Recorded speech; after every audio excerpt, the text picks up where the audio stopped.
Thanks for joining us. Welcome to Live Free, Ride Free. I'm your host, Rupert Isaacson, New York Times bestselling author of The Horse Boy and The Long Ride Home. Before I jump in with today's guest, I want to say a huge thank you to you, our audience, for helping to make this happen. I have a request.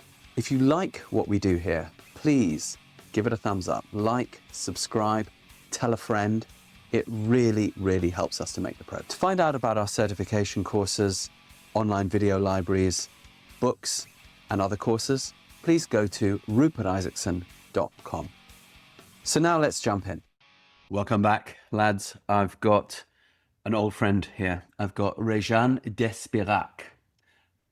That might give you a little bit of a clue into her nationality. She is French. And I've known Rejane for about 400 years, I think now, which is odd because she's only 21. But I first met her when I published a book, The Healing Land, and it was published in French. And Rejane came to interview me. And she, I realized, was someone quite similar to me in that she was a journalist who also crossed the line into activism. And over the course of her career, I've been tracking her. She's published all kinds of interesting books, tackling everything from human rights to the struggles, even her personal struggles with conception and having children, and all sorts of interesting stuff in the arts and all sorts of interesting stuff in general culture, and then back to activism, and then round the corner again to some other interesting documentary somewhere else. And the interesting thing about Rejane is I would say she absolutely epitomizes what we're talking about here when we use the word self-actualization.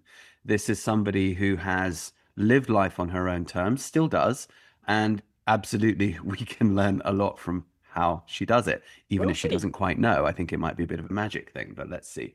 So I'm going to turn it over to her. Rejane, thank you for coming on the show. Can you please tell us who you are, what you do, and why you do it? Okay, I've got 2 minutes. Well, my occupation is I'm a writer. I'm a storyteller, I will say. I'm real storyteller. And so I started I started as a reporter, as a travel reporter. Then I met human rights and I get involved into human rights activism as a writer, as a reporter. Then I decided to write books because it was time. Then I decided to make films because it was time.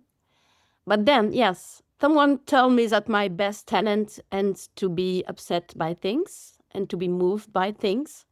So I guess my line is to be upset and moved by life and to start writing about it and try to transmit what I feel and what I learn from things. Interesting. Talking about being upset, we living in this, when I first met you, social media was not a thing. And obviously it's become a thing. And the fact that we're having this conversation over Zoom is part of social media. So generally we are often looking at it as a negative, but the truth is we now, to a large degree, all of us make our livings through it. However, I do think there's this interesting fine line between how it's used and how it's misused. And when you use the term upset, that's what made me think about it, because the idea of being moved, like feeling a sense of outrage about something or a sense of injustice about something and saying, or noticing pain and suffering really, and saying, I would like to do something to ameliorate this pain and suffering. That's a very good thing. That's a very good motivator. As you and I both know, social media sometimes does the opposite, where back in the sort of 1960s and 70s and 80s, I guess into the 90s, the cliche was sex sells. And since social media, that has been replaced with anger sells and fear sells. And anger and fear sell much, much more than sex ever did. It's a stronger emotion. And unfortunately, as we know, this has led to what it's led to.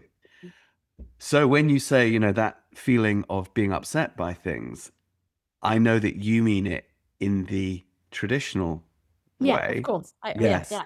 rather than in the modern day misinterpretation of it. But it's very interesting that this now comes to mind, isn't it? Yeah, yes, because it's not the point, but you're right. I'm upset because I feel I can see the magic of life about everywhere. Mm, And when the magic is not seen, on when love is not seen, on when love is not respected, that makes me upset. mm, Well, I guess my point, it's always to say, look, this is beautiful. Look, there is something precious here. Look, you should be able to see that the way I see it. And this is why I get moved and that I want to transmit something by my writing, by my filming. It's always to see the beautiful part of it. I am moved, I am upset because it should be so beautiful. mm. It's not. And so of course I'm not upset in the anger way. I'm upset in the it takes my breath away. It takes my love. It makes my earth so big. I must do something with it. This is its part of being moved and being upset. It's not possible that love can't be there, or this is not possible, beauty can't be seen there. Something like that. I think the word that you're using here is passion. That it makes you feel impassioned. And the thing that passion is so interesting is, what does passion mean, really, at least in English? It means to suffer. You know, we often think passion is Mm. to love greatly or to, but actually, that you talk about the passion of the Christ, for example, that's Christ Ah, suffering on the okay. cross, right? Mm. So compassion Mm. is suffering with, Yeah. but one cannot suffer with until one knows one's own suffering and recognizes the suffering Mm. in the world. I mean, that's the story of Siddhartha, right? That's the story of the Buddha.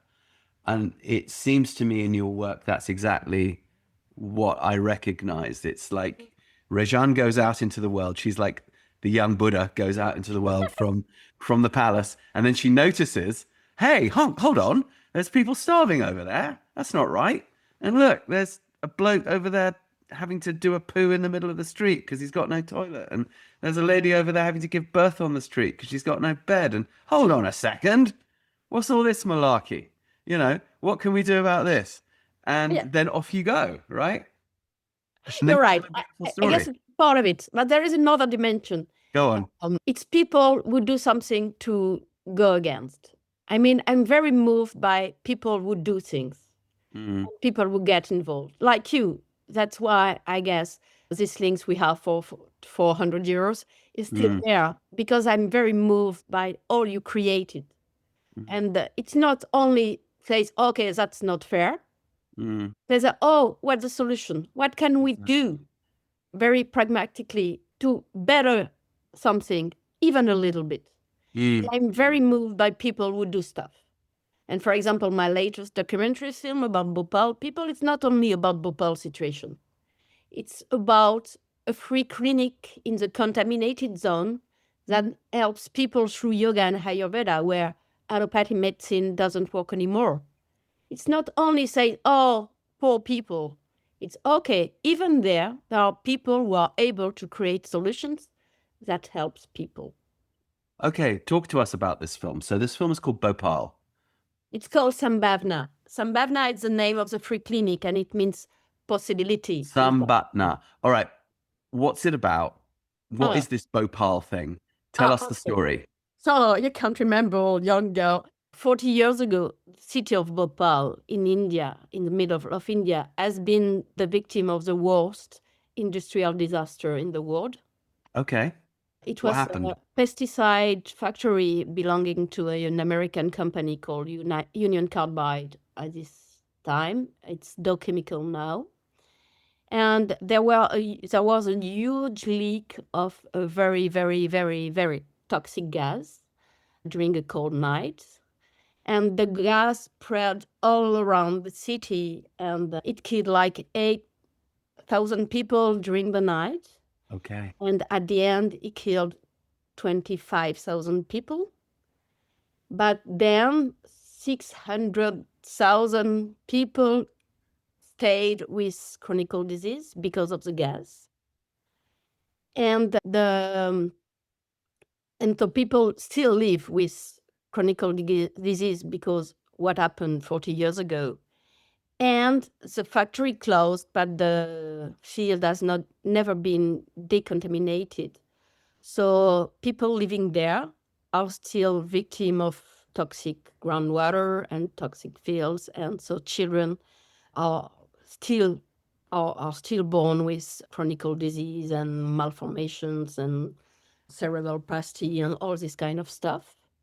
So yes, we say now that Bhopal is 600,000 victims and 1 or 200,000 people living on contaminated ground and without any justice. And it's a never-ending story till the factory ground and around is not decontaminated, but nobody wants to decontaminate, nor the Americans, nor the Indian government, no one, because it's poor people, so nobody cares.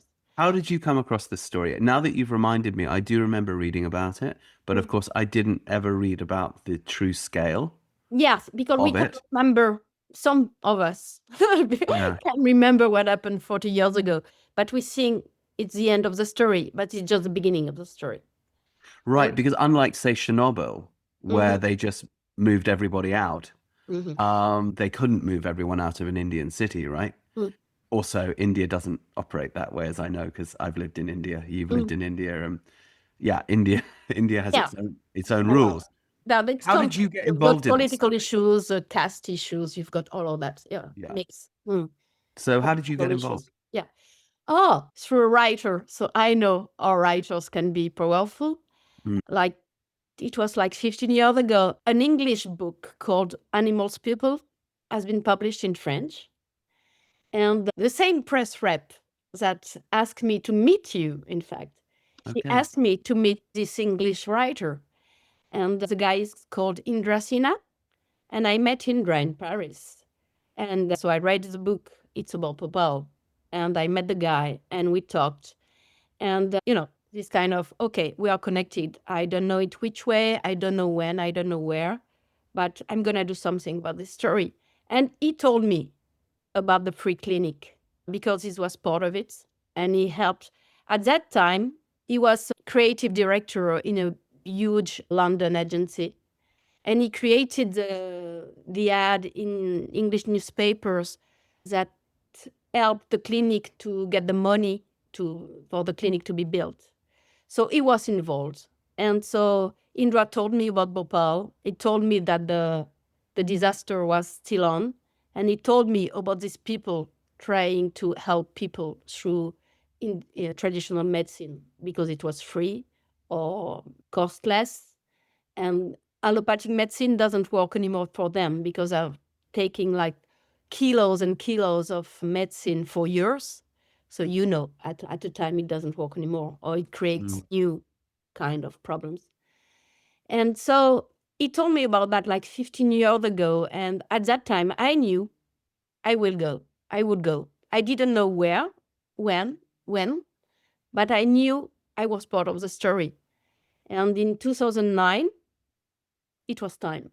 So I decided to go. I spent a couple of weeks at the clinic, and I knew I would do a film about it because they deserve a film. They deserve to be known, and they deserve tools to get funds because it's a free clinic. They operate only with individual funds. So I wanted to be part of it and create something that can be helpful for them.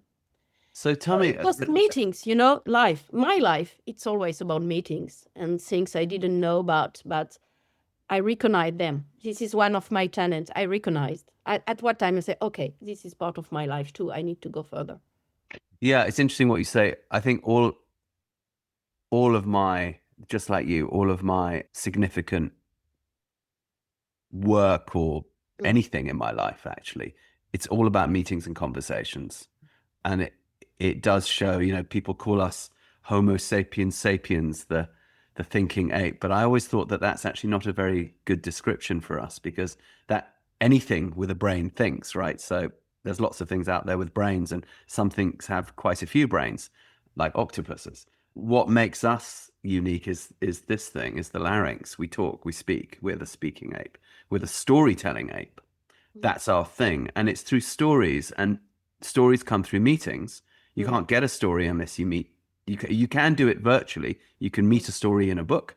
You can meet a story in a film, yes. Yeah, that's the first step. Yeah. But that usually happens because somebody else met in person and then transmitted that story. So I think you're absolutely right. And if we're looking for like what can we learn from an interview like this, I think one of the things immediately it's worth looking at, if you're listening to this or watching this, is have conversations. Have lots and lots of conversations. They're never wasted time, because conversations lead to other conversations that lead to other conversations, which will lead to the conversation that makes the thing happen. Yeah. And more I want to understand what I'm working, because I do this work for like 20, 25 years. And now I've got enough to say, okay, after 25 years of writing and meetings, what I'm writing about, it's not clear for me. But I think at the end, it's relationship. The way we relate with ourselves, with the others, with nature. So I understood that relationship is a key factor. It was not the case at the beginning, because I'm a little bit, shy and always kind of observing person, but a bit away from the scene. And more, I understand that I do that work. And because this is a way to get related to people, related to the world. And in fact, everything is relationship. And maybe my job now is that, okay, look, how can we relate with someone or with nature with more on a sensitive way, or on a more lovely way, or the quality of relationship. Yes. Yeah, I agree. Listen, I need to know more about the story at Bhopal. Mm-hmm. So this is, as you say, a story about multiple relationships and the healing power of relationship, because that free clinic coming in at a crucial time must have come about because of conversations and relationships. It's the only way it could have happened, right? But so tell me, how did it happen? And a couple of other things. Not everybody listening to this or watching this will know what Ayurveda is. Okay, sure. Okay. Not everybody will know why it could work in some cases better than, you're using the word allopathic medicine. If people are not familiar with that word, it means the medicine that you get when you go to see your doctor. Western medicine. Yeah, when you go to the hospital. So it would be possible to look at a big disaster like that, where everyone is all messed up, and say, well, obviously we need, Médecins Sans Frontières in there. We need the doctors to go in. We need this, we need that. And then why do we need these funny blokes who are just like quacks, who, it's not real medicine, that's just like hippie stuff? Why would that be effective? And how did it get going? Yeah. Why did this free clinic just came out of nowhere? And I don't think so. So we need to know that story. And you need to educate us a bit. What is Ayurveda? Oh, sure. Okay, let's start from the beginning. Yes, of course, Western medicine, our medicine, is a beautiful medicine for emergency. And for Bhopal people, it has been completely useful for 10 years. From the accident was in 1984. So for 10 years, they took normal medicine. They took a lot of antibiotics, psychotropic medicine, because they've got like a PTSD, this kind of. And so they took a lot, because the pain they had because of the gas was big. So at the end, after 10 years, the guy who created the clinic, and I need to talk about him because he's very important. Please do, yeah. He discovered that people were taking like 30 kilos, 40 kilos of Western medicine, of antibiotics, anti-anxiolytics and all. Okay. Per year. So 30, 40 kilos per year. It's a lot. Yeah. Yes. They were taking themselves 30 or 40 kilos. I mean, so if you translate that into American English or English, Yeah. that's 60 to 70 pounds of medicine Yes. in one Steroids. person Yeah. per year. Yeah. That's a Yeah. lot. Yeah.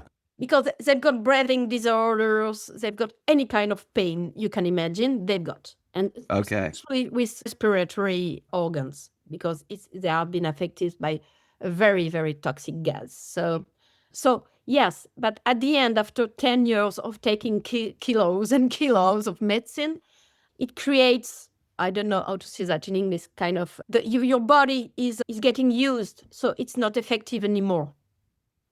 Yes. Builds up a resistance. Yeah, okay. Absolutely. And or it can create something else, like your kidneys doesn't support it anymore. Right. So you've got kidney disease because you've Right. taken too many medicines. Yeah. Side effects, Yeah, effectively. yeah, okay, side effects, yeah.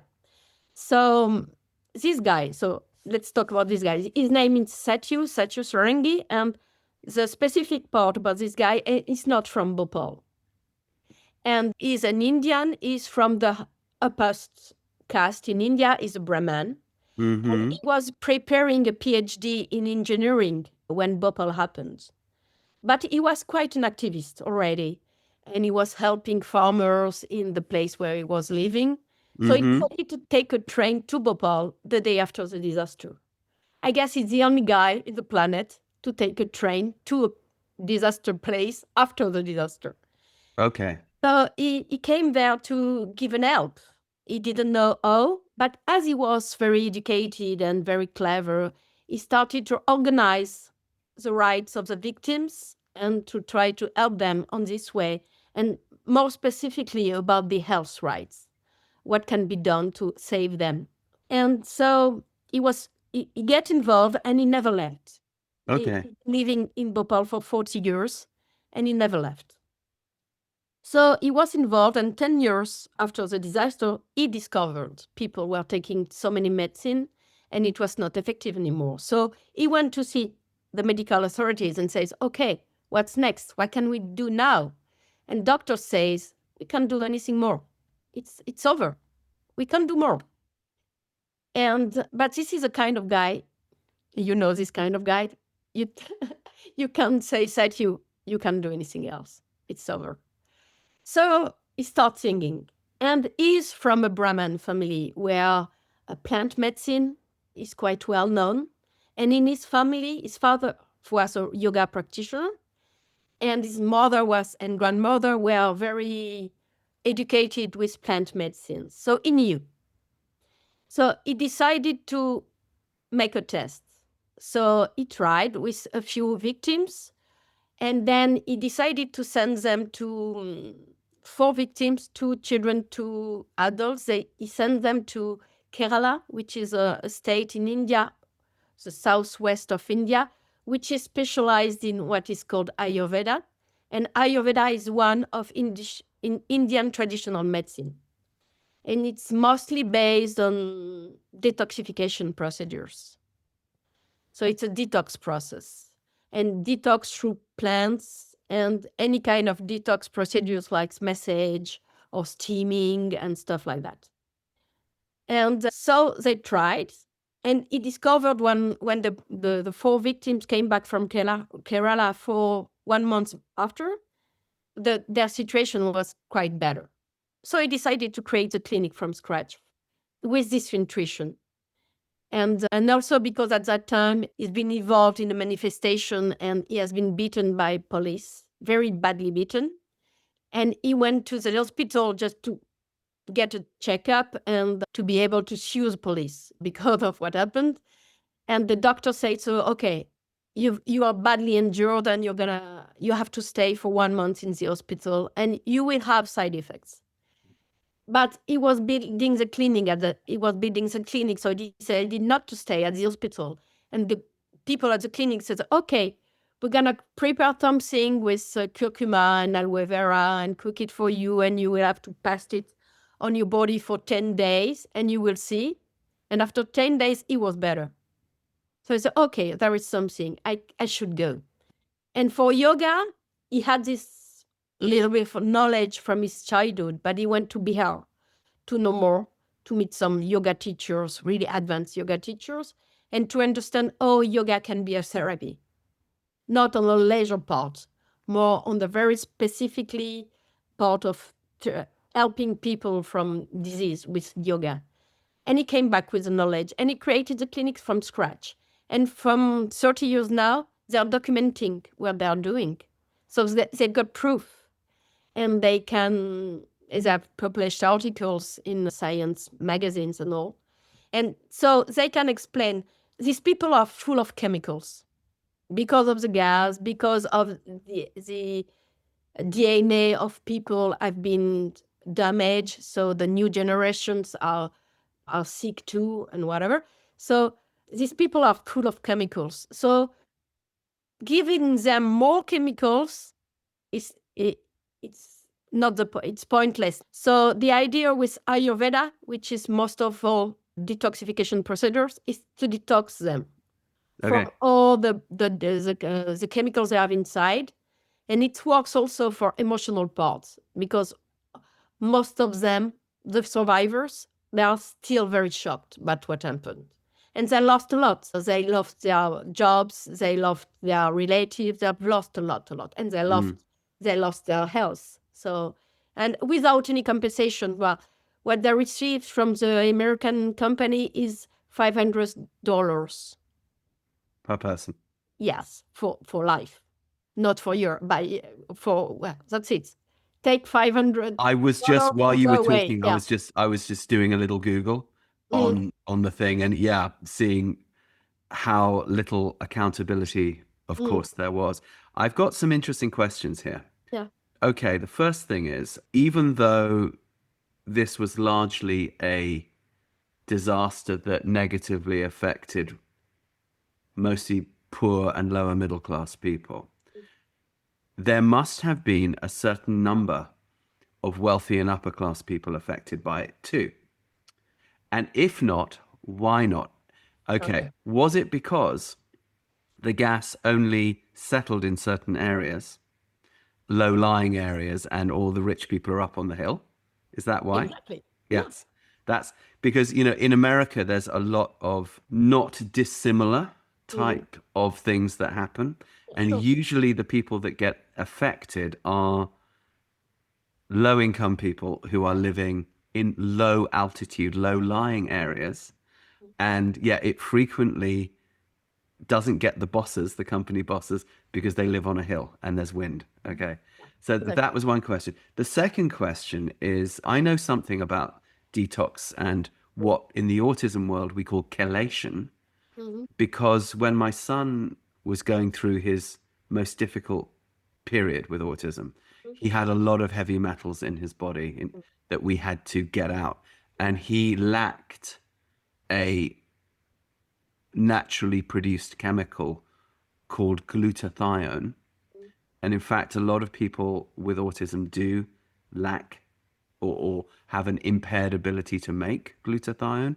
And glutathione is one of our natural chelators. So we had to give him chelating agents like zinc and so forth, to which the heavy metals would bind within the body, and then you shit them out, you piss them out, you sweat them out, you get them out in your hair, all these things. Okay, now that's one person.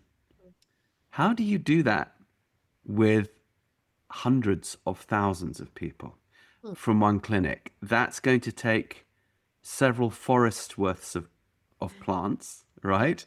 You talk about the volume of the medications that these people were taking. The volume of plants needed similarly is huge. How do you serve that number of people with that amount of plants? It's one thing to say it, it's another thing to do it. How did that happen? Okay, so I'm going to start. I've got a few questions.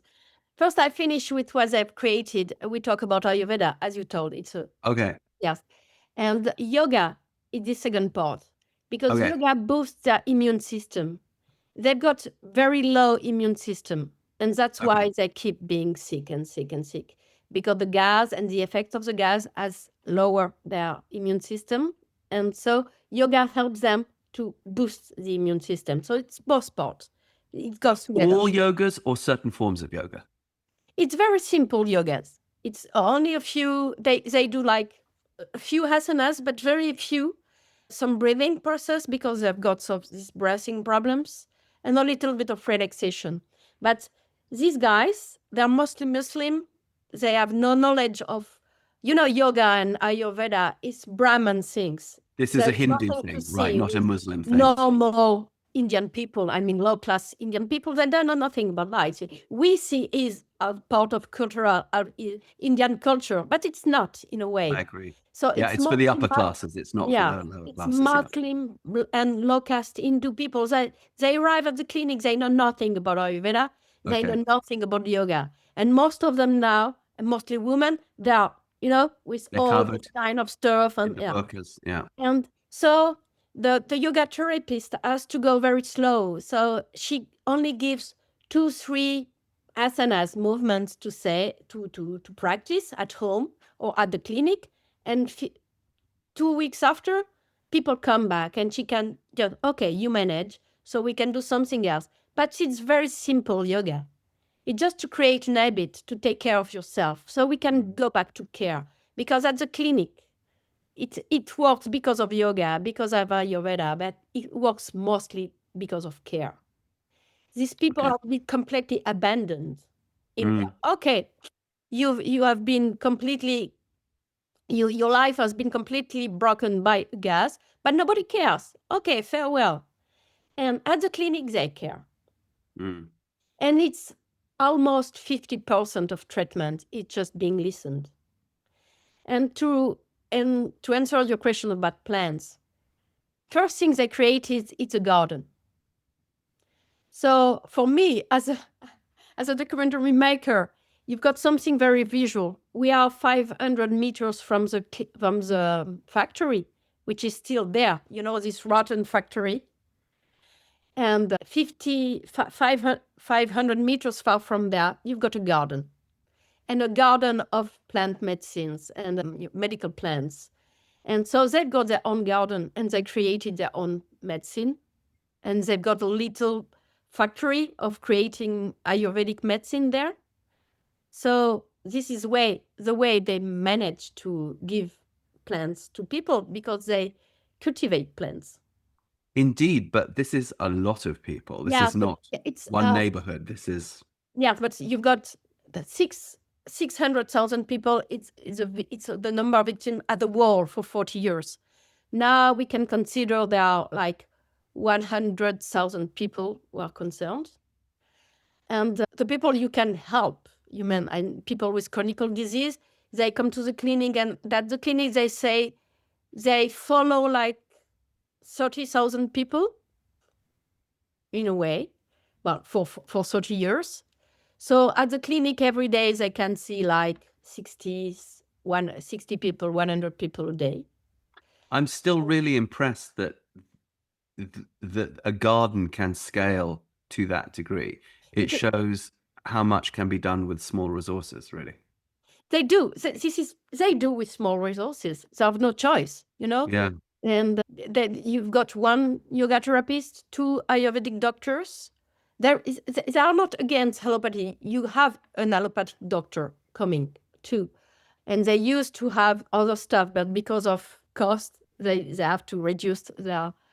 But yes, they did it. They do it even if they do it small. But they do it. And they create protocols that can be helpful for us too, because of back pain, because of psoriasis, because of breast problems. Then Bhopal is kind of, big mirror of a bit of a laboratory of our society.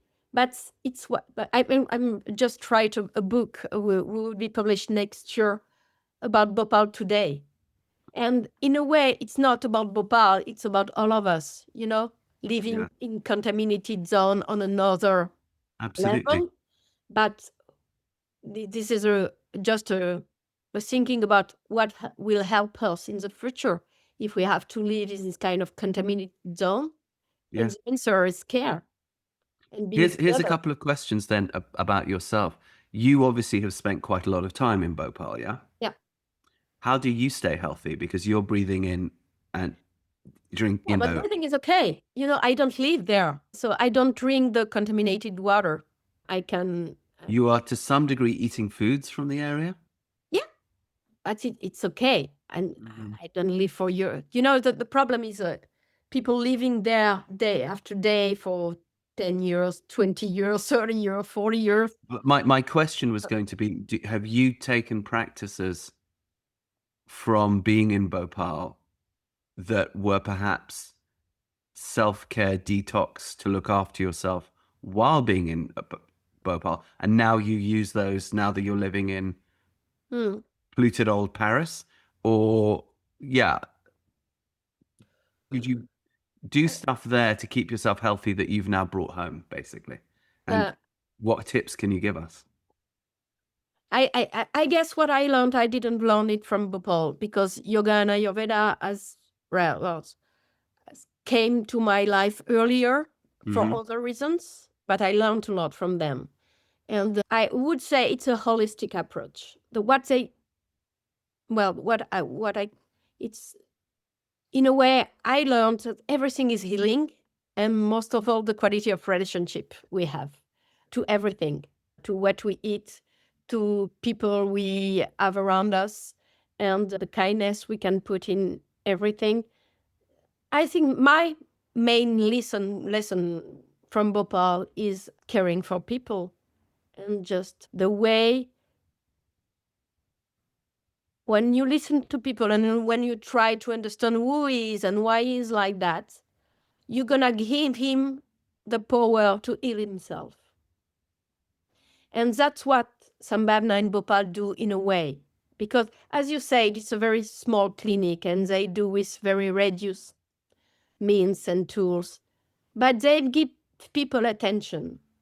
And when they give people attention and the small tools to take care of themselves, when you teach someone to breathe like twice a day, or to do some very simple movements twice a day, you give him the power to take care of himself or herself. And that's a lot for people who have been considered like shit for years. Mm. Because suddenly they take care of themselves and they get energy to do something better for their house, maybe, or the job they do, or the way they interact with their children. It's just giving power back. This is really interesting. I was just thinking about the concept of self-healing, where if you have a part of yourself that you feel needs Mm. healing, you give it attention in some way. Not negative attention, like, you stupid thing, you shouldn't be like that. No But care. yeah, Yeah. but thinking about that part of your body or that part of your brain lovingly. And for all of us who grow up in the West, this is an alien concept at the beginning. And actually, as you also point out, even in places like India, where such concepts are traditional, they're only traditional for the upper classes. They're not traditional for the lower classes. People think, oh, everyone in yoga must be doing yoga in India must be doing yoga. And it's like, nope, nope, no, no. That bloke who's breaking the rocks on the road, he's not doing any yoga. He's got no time to do yoga. He doesn't even know what yoga is. Yeah, that's for other people, a little bit like it is in the West. I mean, the people that do this tend to be people who have the leisure and the money to turn their attention to these things. However, that does not mean that these things are not true.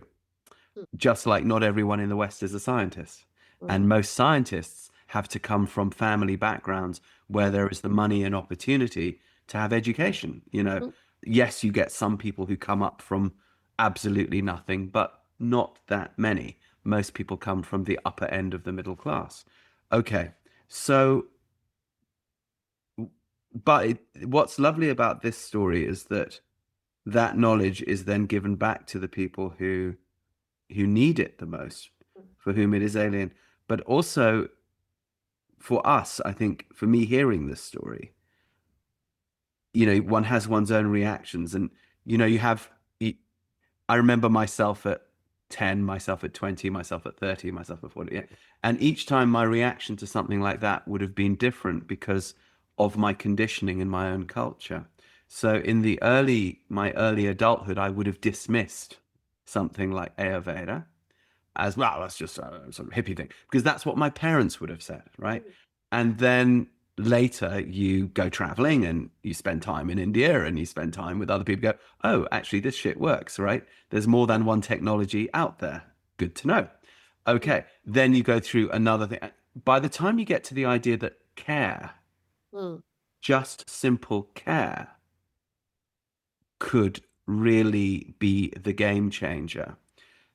Those of you who are listening or watching might want to look at a concept called yoga nidra.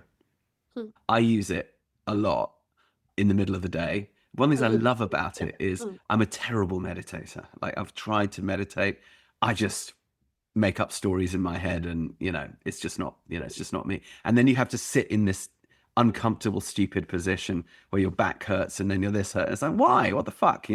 And this is just some asshole bloke, like another Roman Catholic priest, telling me I've got to, no, fuck off, but why can't I just lie down and relax? And then suddenly there you are with Yoga Nidra, with the person saying, yeah, if you just lie down and relax. Oh, and by the way, if you fall asleep, that's totally okay. That's what your body needs. Oh, and now all we're going to do is just bring our attention to these different parts of your body in a sort of rhythmic way. You think about, the top of your head, then you think about the middle of your forehead, then you think about the muscles around the eyes, and then you think about your tongue, and then you think about this part and that part. You go down through the arms, and by the time you're 1 minute in, you're feeling really good. And then either after that, you might be unconscious, or you go into this state of very, very deep relaxation where you come out feeling like you just had 8 hours of sleep after maybe 25 minutes, and there's been no effort.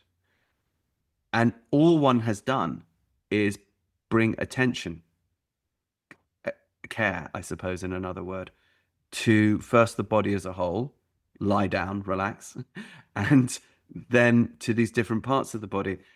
Of course, this has been known for thousands of years, but it's interesting that even, I think, somebody like me who has spent all this time with shamans and blah, blah, I still find these concepts new.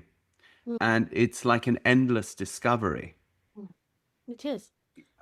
And it's rather beautiful that you can bring something like that to our attention, to use Bhopal as a mirror to say, it's not just about these people over there. You need this too. You're living in a contaminated zone. In a way. You lead a stressful life. In a less extreme way, perhaps, you've been abandoned or dismissed or overlooked or betrayed or attacked, or just the stuff that happens in life. You can't go through life without these things happening. That's part of the human condition. Sometimes you are the perpetrator. Sometimes you are the victim. That's how it goes. But what do you do about all this? There's suffering, passion, suffering. There's compassion. Okay, so you bring this story back and you bring it to our attention, and simply by bringing our attention to the fact that you can heal through attention, as a reader or even listening to this, I feel a certain sense of healing. It's very interesting, isn't it? That story transmits healing in this way. Yeah, in a way, well, at the beginning of the conversation, you were talking about social medias and this Zoom being part of it. And I guess this conversation, yes, well, can be a form of healing because of that, because it's a conversation. Because, well, in French, we've got this term we call présence, presence. This kind of care, attention and care. It's just being present to the other, to the conversation, to the moment. And presence in itself can be very healing, because suddenly you're not alone. You're with someone sharing something. And the most important part is the sharing part. It's not you, it's not me. This is what is between you and me. This is presence and this is sharing. And it can be sharing in silence, but this is the most important part. And I guess the Bhopal story, it's part of it. it's a moment of sharing where all this kind of possibility was not there for this kind of people. And just to answer your question, why rich people has not been concerned by the disaster? Yes, it's because the factory was in the suburbs, in the popular areas. And so it was cold, so the gas leaked, yes, at very low level. And so entering the houses, and in Bhopal, you've got a huge lake in the middle of the city. And the gas was absorbed by the water. And the wells, where the rich people were living at the other part of the lake, on the hills. So yes, the gas never reached the rich areas. It's interesting, the geography of health, isn't it? Mm. You live in the low-lying swamp, Mm. chances are you'll get more sick Mm. than if you live up on the hill Sure. where the wind blows. And there's a reason why, if you think about it, you think of any city, with perhaps the exception of places like the favelas of Rio de Janeiro, which sometimes are up on the hills. But in general, the rich people live high and the poor people live low. So if you're moving to a place, lads, you might want to consider which bit of the physical geography you go for. The story in Bhopal, of course, in India, you spent a lot of time in India. I've spent some time in India, but you've spent much more time than me. And this, of course, has impacted your personal life in massive ways. The book that sort of, I would say, launched you in a way was this book called Enfin Bébé. Oh yeah, almost. Un bébé enfin. Enfin, right. At last, Baby a at baby. last, yeah. A baby at last, right? Tell us about that story. In fact, this is the same story, in a way. Go on. So this is my son's story. The book is about the fact that after 7 years of trying to have a baby, he was not there. And I didn't want to go to medicalization of infertility, medicalization. I knew it was not my path. Something else was waiting for me. And then I happened to be in India with my husband. And before going to write a story about Indian bikers, we stopped in an Ayurvedic clinic in the south of Kerala to see a friend of us. So we were there just for a couple of days to meet our friend, but then we were there. So we met the doctor, the Ayurvedic doctor, and I knew nothing about Ayurveda at that time. Okay, that's interesting. Yeah. You weren't meetings, I've never looked for a solution there, but the solution found me in a way. Yeah. And so we met the doctors, and they asked us, "Why are you there?" I said, "Okay, we just came to visit Asia, but by the way, we've got this kind of Western healthy conditions. I've got headaches. My husband have back pains, and we are very stressful because we work a lot and blah, blah, blah." He said, "Okay." And then my husband told him, and I was so angry about that. He says, "Okay, and we've been trying to have a baby, but it doesn't work." And the doctor says, "Okay." And I was so angry because this was kind of taboo for me. That's why are you saying that to this guy with a big mustache we don't know for 10 minutes? Would it have been all right if the guy didn't have a mustache? You're only allowed to tell people you have no mustache. Yeah. I know what you mean, though. Yeah. But then we spent a couple of days and we have this kind of sweet message, and it was interesting. After 2 days, I needed to go to do my story with Indian bikers, so touring South India by bike with these guys. And I said to bikers, as in motorbikes or Indian Hells Angels? Yeah, kind of. It was people from Royal Enfield. People who knows India knows Royal Enfield. This is the Indian brand of motorbikes. Yeah. So yes, the idea was to have a trip in India with Royal Enfield people. Yeah. And it was fun. I bet. But then I told the doctor, okay, doctor, it was very interesting to be there. But by the way, I still have headaches. And the guy looked at me and said, Rejane, why are you so sad? And I don't have the answer still. But just I started crying and crying and crying. For 2 hours, I started crying.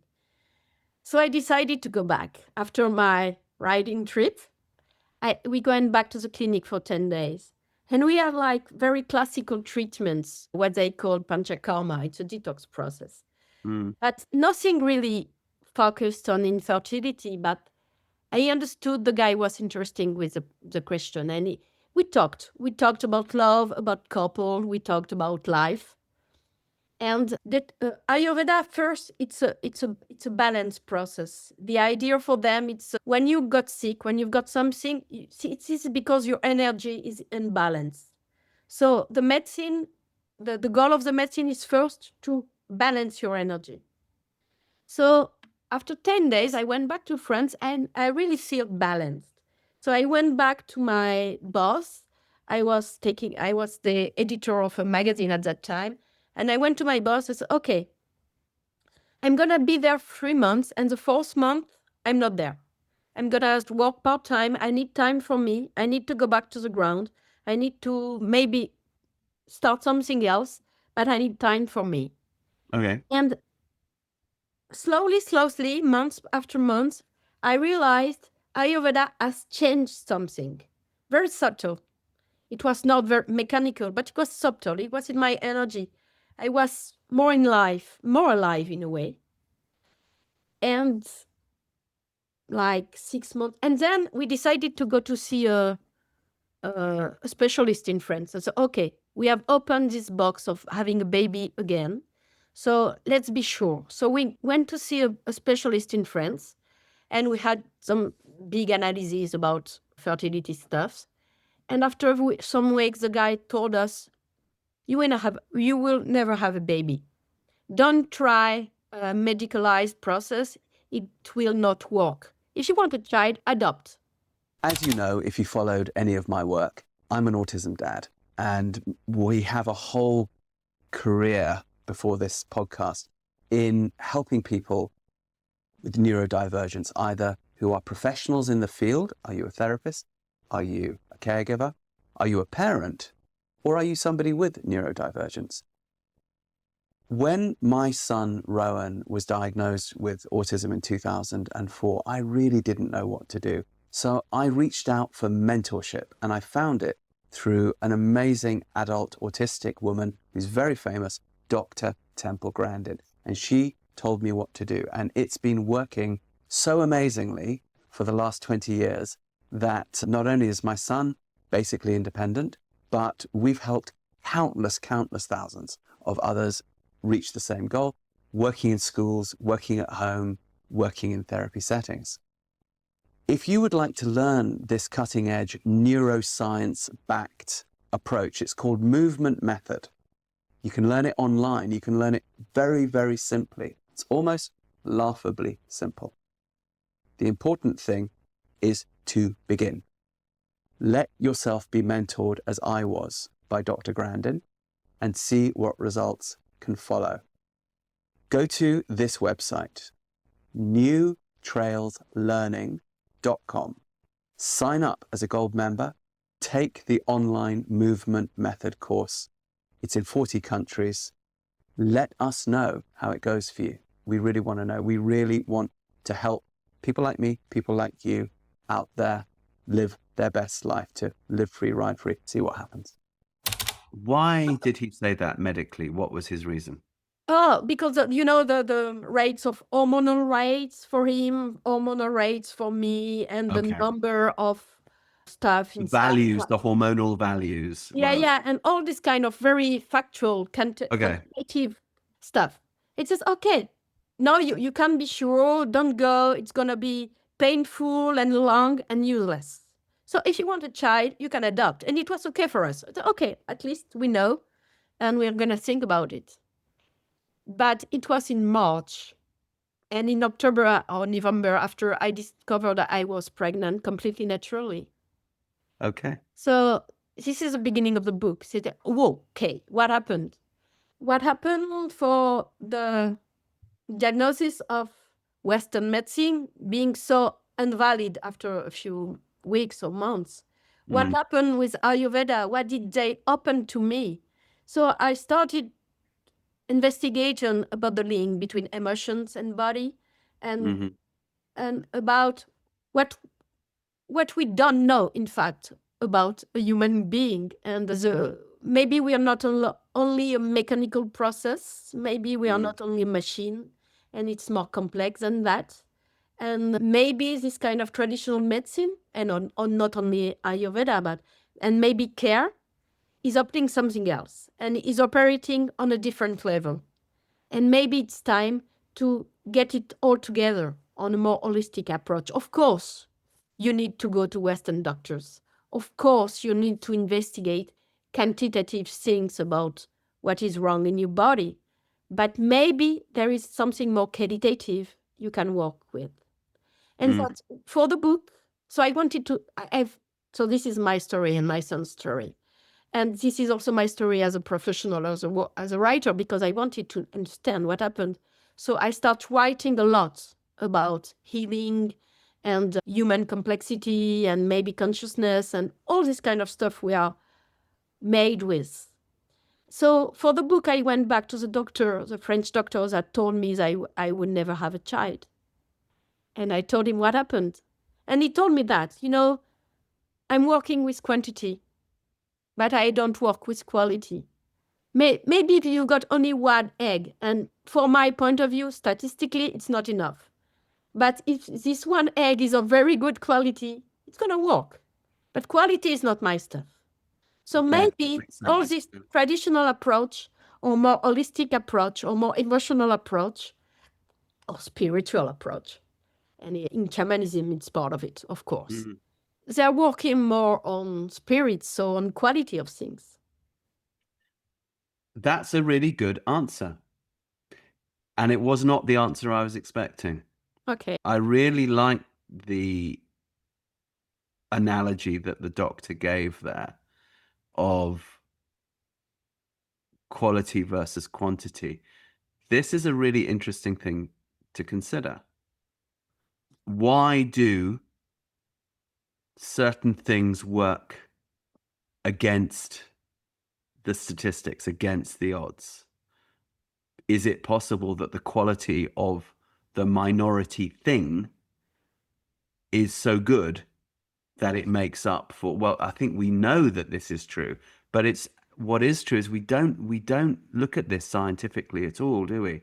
Scientifically, we tend to only deal, it's so true, in quantity. And in the work that we're doing with autism and the brain, we have a lot of academics that study us. Last year, we had a PhD published into movement method, which is, our neuroplasticity approach. Started with kids and now it's for everybody. Started with autism, now it's for everybody.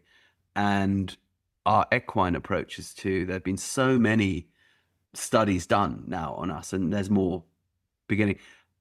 And I always hear these academics when they want to do the studies, because they always use this term.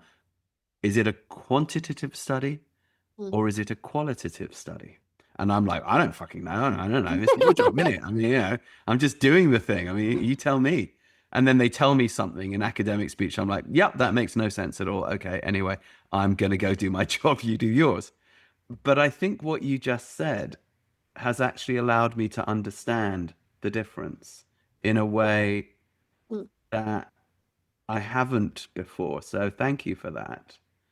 And the guy takes something else about quality. He said, and quality is very linked to environment, inner environment and outer environment. So if you want, the quality can be really modeled maybe by inner environment. So your emotions, your personal story, your familial background. So this is part of your inner environment. And you can work on and what you eat and what you do about stress and whatever. And outer environment, the place you live with, the pollution you are around, and whatever. So quality is influenced by environment, though in a big way of understanding what environment is. And this is very interesting too, because I start understanding that we are not isolated beings. We are just contexts, and context can change. And so the way context change, you're going to change on a good way or on a bad way. Back to my work with movement method, we have an equation that we teach people for learning. We call it the learning equation, and it's about environment. And we say, if you get the physical environment right, the physical environment is both your internal physical environment, your nutrition, this, that, but it's also your external environment. Effectively, the more nature, the better, because that's our habitat as a species.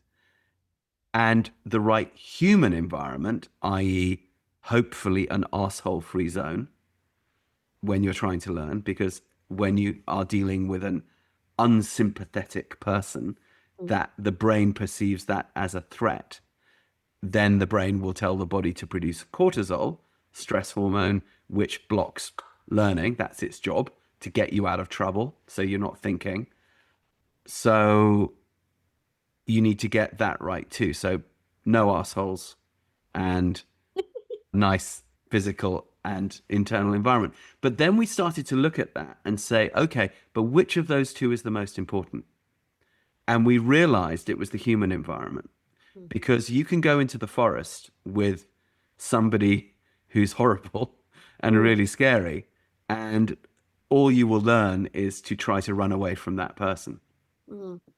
You can be in a terrible physical environment with somebody very empathetic and learn a lot. That the quality of love will always be the most important thing. Back to Bhopal. Back to Bhopal, yeah. So when you're talking about At Last a Baby, that book, I'm just tracing the story. It starts, I guess, when the Ayurvedic practitioner said to you, "Why are you so sad?" Did he give a chance for your subconscious mind to begin a process of self-care? Yes. This is a question, right? Yeah. And then did that process of self-care allow for an internal environment and an external environment? Because you would begin, therefore, to make certain changes in your environment externally, certain changes in your behaviors, perhaps, that were kinder to yourself, perhaps, that gave that egg the chance to show its quality. I guess, yeah, that's true. I guess he gave me the chance of self-care. He gave me, he threw behind my mask in a way. So he was telling me, I see you. Yeah. I see you are the way you really are. I mean, you are fragile. You are maybe a little bit lost. You are a bit fed up with what you are doing now. And I can see it. So it was giving me the opportunity to be weak and to be seen and to accept help in a way. And the way Ayurveda helped me at that time was also very helpful, because it's mostly message and it's not talking.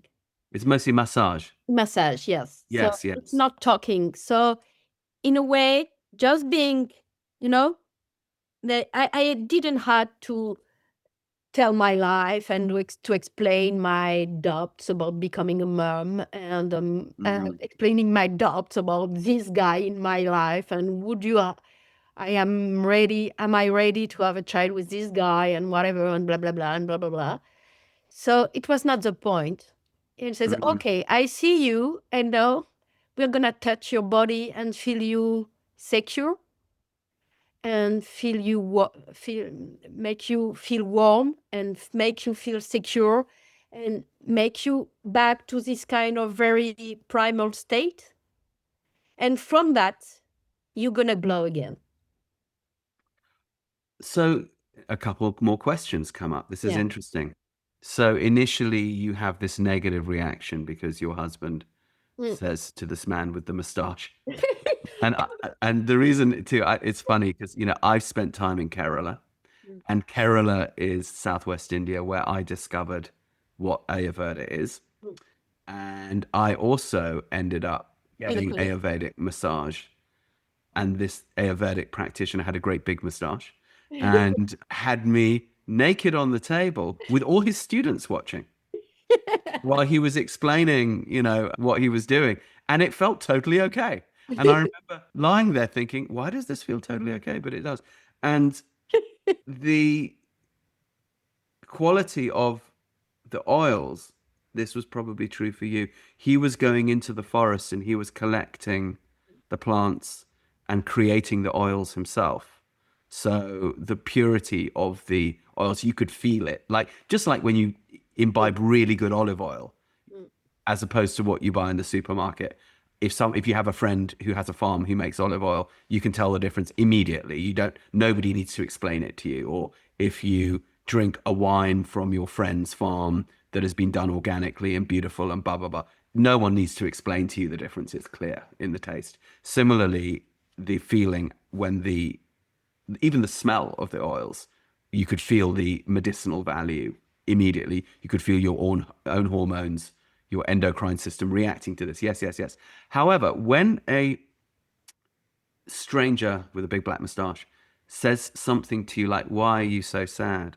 That could be a very manipulative situation. And then you said, and then when I'm going to touch the body, because we know that human touch is so vital. But again, we're now living in a day and age where touch is almost more taboo than ever. And then you say, and then he touched me in all these ways, including sexually. How did that not trigger your defensive responses? How did you know at a gut level that this was not creepy, that this was actually a healing technology? Why did the trust? Because you're a skeptical lady. I know you. Your bullshit meter is very, very high. You're not going to be easily manipulated by anybody. I've known you for a long time, Rejane. I'd say you see the world pretty accurately and with a sense of humor. And so it's intriguing to me that in this process you said, yeah, this is actually what is needed here. Yeah. Time to let go. That this is medicinal, not manipulative. What? Why? So the first thing, the sad thing, I guess I just felt it. It was going from him, from the good part of him, not the manipulative part at all. Because someone who's in charge of a cult might say that to someone. Oh, why are you so sad? And now just give me all your money and sure. Yeah. But and your passport. We had not decided to come back, so he didn't know he would see me again. Right, he had nothing to gain. Yeah, no. Okay, that's so important. Just giving me another clue. Okay. I should have, like before, first time he told me, when we spent these 2 days during the conversation, he told me, but if you want a child, give him a place right now. And I said, I was thinking, well, shut up. It's not your business. I was skeptical for sure. Okay. But then when leaving, he told me that, and I've never thought it as manipulative. And at that time, it just, it was the arrow would just.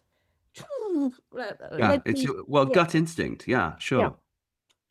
Yeah. And so it was going from him, from the good part of him. Sure. And when we decided to come back, and all the message, I was messaging by women. The doctors in Ayurvedic centers are not the therapists. Okay. They give orders. But the therapists, the one who give message, are not the doctors. They are therapists.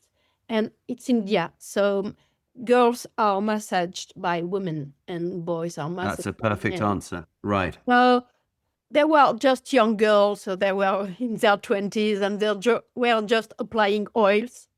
Yes. So there were nothing, no threat. Yes. Yeah. Okay. This is good to know, because it's good to be clear, because I think there will be people listening and watching who are in that position right now, who are definitely wanting to have a baby. This is not an unusual thing, and are wondering, or maybe have other reproductive issues, endometriosis, things like this, which is you could say it's an epidemic. I'd say you could say it's a pandemic. I'd say Yes. endometriosis at this point. And it's interesting too what you say to me. So anyway, Ayurveda, I would agree with you, is a really valid avenue to explore for any mental or physical dilemma. I have a friend who we work with in our horseboy and movement method world, who had such terrible endometriosis that she was being told at the age of 22, I think, that she must have a full hysterectomy, and had some surgeries that had gone wrong. And this part of her rebelled and said, there's just no way that a 22-year-old, no, I need to find another way. And she ended up finding something called Mizan. Have you heard of that? No. Which is a Muslim, it's a Sufi Okay. Muslim tradition practiced by a small minority of Muslim women in her case, the UK. Okay. And it basically is a very light, directed massage around the area of the ovaries and the lower abdomen. And this, with a few sessions, created such a breakthrough for my friend that it left her questioning her sanity. And then what was really interesting was the lady doing it said, oh, well, I think now maybe you should go to my teacher. And my friend expected that to mean, a sort of super duper Sufi somewhere, the high super duper Sufi with the super duper hat, that says I'm the super duper Sufi. And it wasn't. It was a naturopath, well, really a homeopath, living on the outskirts of Edinburgh, who is still a Welshman, ex-British Army. He's the sort of bloke you'd meet in the pub, and who would just tell you all kinds of stories about doing special ops in Serbia when that war was on, and being a bit of a naughty boy, and let's have another drink. And she said, yeah, no, this guy, you need to go to this guy. So my friend goes to this guy, and even more. And I then was so intrigued by this story that I had to meet this guy. So I went up to Edinburgh and I watched him work. And I'm like, oh my God, you really are the real thing. And it made me think about all the good shamans that I know or used to know, because unfortunately they're all dying now. I'm reaching the age I'm almost 60, although in my head I'm only 3. And so I used to think that all those healers that I was so privileged to meet, you think they'll last forever, and they don't. There's the whole generational die-off now, in particularly the Kalahari, and you wonder where the next generation is going to come from. Anyway, all of those good healers are totally open to every other discipline, whether it's allopathic medicine, whether it's some other type of healing. They would never be constrained by some prejudice of their own culture. And I realized that I was seeing within my culture a reflection of that, from this Sufi Muslim tradition over to homeopathy, but homeopathy through the lens of British Army down the pub. And it comes back to this universality, doesn't it? It comes back to this, and what's Really. universality but relationship, and what's relationship but love? This is why the book, Baby at Last Baby, is not about Ayurveda. It's not about technique. It's about what is, yes, behind. And, well, what I call love, in a way, these people give love in a good way. They give attention. They give presence. It's, yes, they gave you the power to change something, in a way. And, yes, of course. So it's the Bhopal or the book is not about saying Ayurveda is everything or it's gonna heal yourself, because it's complex. And but there might be a way, and you have to find your way to find a good person to meet, to create a moment with him or her, and something would happen. I think what's also true is that you have to move your ass. You have to move your physical ass. I'm a great believer in the power of pilgrimage and sacred journeying. And whether or not you can do that in your own, you don't have to get on an aeroplane to do that. There are so many sacred sites on planet Earth. There will for sure be ones within a day's travel of where you are, no matter where you are sitting on the planet. But I do think there's something about the contract that you make with the universe to say, I am willing to make the physical effort to try to make a quest for healing, for love. And usually that does involve looking outside of your own immediate culture, because chances are you have not found it there. But what is interesting is that not immediate culture could still be within England or France or the United States. Because if you think about France, for example, where you're sitting, how many parallel cultures are there just in France? And that's before you even consider immigrants from other countries bringing their traditions, just within traditional indigenous Frenchness.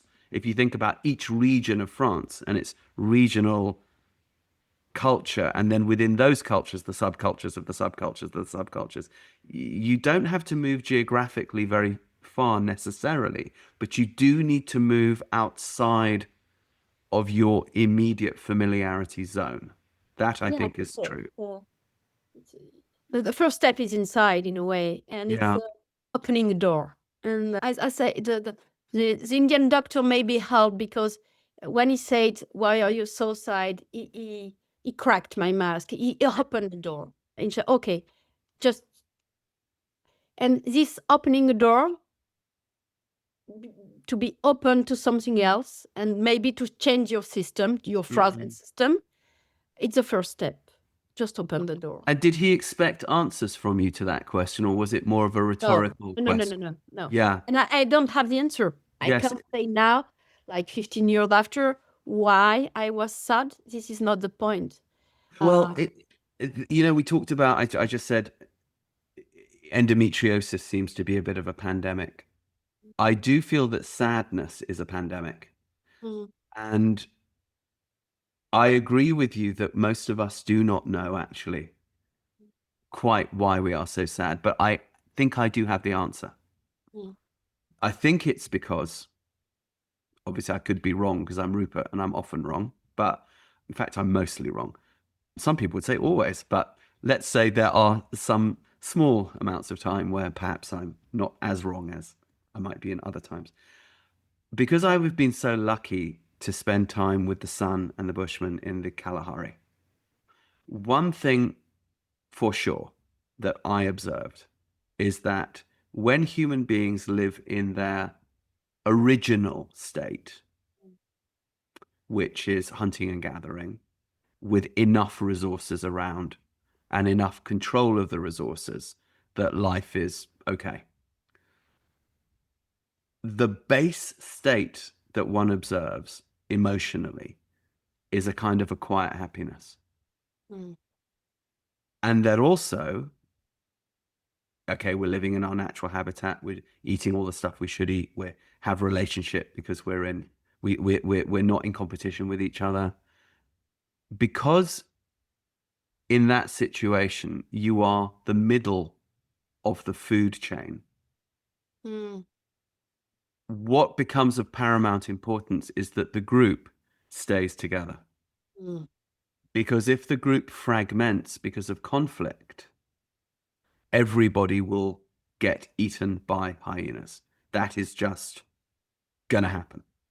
So the most important thing becomes conflict resolution and a constant state of conflict resolution, so that the healers that I was working with out there, people like Besa, people like Unta, and these guys, what they spent most of their time doing was not healing physical ailments. They did do that, of course. Mostly what they were doing was about every 10 days washing the psychic dirty laundry of the group, the whole group getting together, just with that intention, in order to make sure that conflict never went beyond a certain point. And because nobody is overpopulating, because hunting and gathering people don't need to put a crop in the ground and get a crop out of the ground, which takes a lot of people. Agriculture takes a lot of people. Hunting and gathering does not. So you don't need to overpopulate. You don't need the men to have more power than the women, because in agriculture, the men want to have control over the uterus because they need lots and lots and lots and lots and lots of people to do. And then naturally they need slaves as well. And you get war and you get, but in hunting and gathering, there's no economic imperative for any of this. So what you observe is that people are kind of okay most of the time. And the predator is never, this is interesting, your fellow human. Mm. There can be conflict to a certain degree. There can be arguments. There can be this, there can be that. But no one's going to break into your hut and kill you or torture you. No, that's the hyena's job. That's not the human's job. In our society, the predator is only the fellow human. We've gotten rid of all the other predators. Instead of a society of conflict resolution, we now have a society of conflict creation, because it's good for business. You want to sell arms, you need wars. Agriculture itself breeds conflict because it breeds competition for land and resources. So why are we so sad? Well, for 10,000 years, more or less, since the creation of agriculture, a large proportion of us on the planet moved away from this authentic, if you like, state, original state, into this state that we now know. So even though you're sitting there in Paris leading a really interesting self-actualized life, you are your own boss, you have control of your uterus, you have control of your finances, you have control of your career, you have control of your destiny to a large degree. You are, I would say, pretty professionally and artistically and creatively fulfilled. Of course, you have things you still want to do, lots of things. Sometimes you're a bit frustrated and yeah. But basically, you're living life on Rejane's terms. And yet you're sad. And I'm living life largely on Rupert's terms. And I'm still sad. Because we're not in our natural habitat, both physically and emotionally. This, I think, sends us completely insane. And I think we're maddened with pain. So that when somebody says, I see you, I see your pain, why are you so sad? If I ask you that question, I don't expect you to answer it. I can see where he was coming from, that guy. It's more like, I see your sadness, perhaps. And the sadness is my sadness. And we have no choice, really, in this sadness. But we can offer each other support within. Yes. That we can do. That we can do.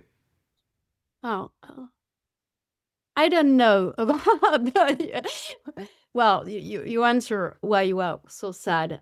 I have never thought about it that way. But my answer, that's very personal, it's I'm always sad when I feel is isolated. Mm. When I feel part of something which is as a sense for me. When in a way I'm less sad when I forget myself in something big. Yes. And 100%. that's why service is probably the most important, or it's a huge part.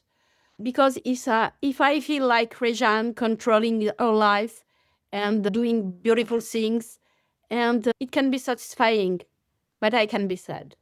Because Yes. it's always about me creating something for my own glory or something like that. Yeah, that is in its own nature isolating. You're Yeah, right. yeah. Yeah.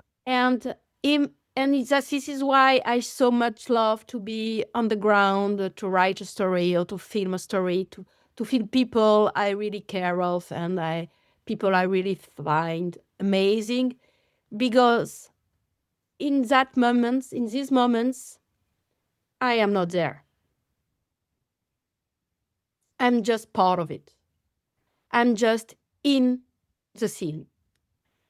And this moment, I just feel connected to everything and part of everything. And Rejane has not to be there as a frame human being. And when it's more softened, where it's more tender. Mm. If you made it this far into the podcast, then I'm guessing you're somebody that, like me, loves to read books about not just how people have achieved self-actualization, but particularly about the relationship with nature, spirituality, life, the universe, and everything. And I'd like to draw your attention to my books. If you would like to read the story of how we even arrived here, perhaps you'd like to check out the two New York Times bestsellers, The Horseboy and The Long Ride Home, and come on an adventure with us and see what engendered, what started Live Free, Ride Free. And before we go back to the podcast, also check out The Healing Land, which tells the story of my years spent in the Kalahari with the Sun, Bushmen, hunter-gatherer people there, and all that they taught me and mentored me in and all that I learned. Come on that adventure with me. I feel connected to life, so I don't have to be sad because I'm just part of life. Yeah. And I guess from the Sun or the Bushman point of view, it's the same, right? It's service to the group, service to the community. I do agree with you. I think it's not possible to find happiness unless you have service.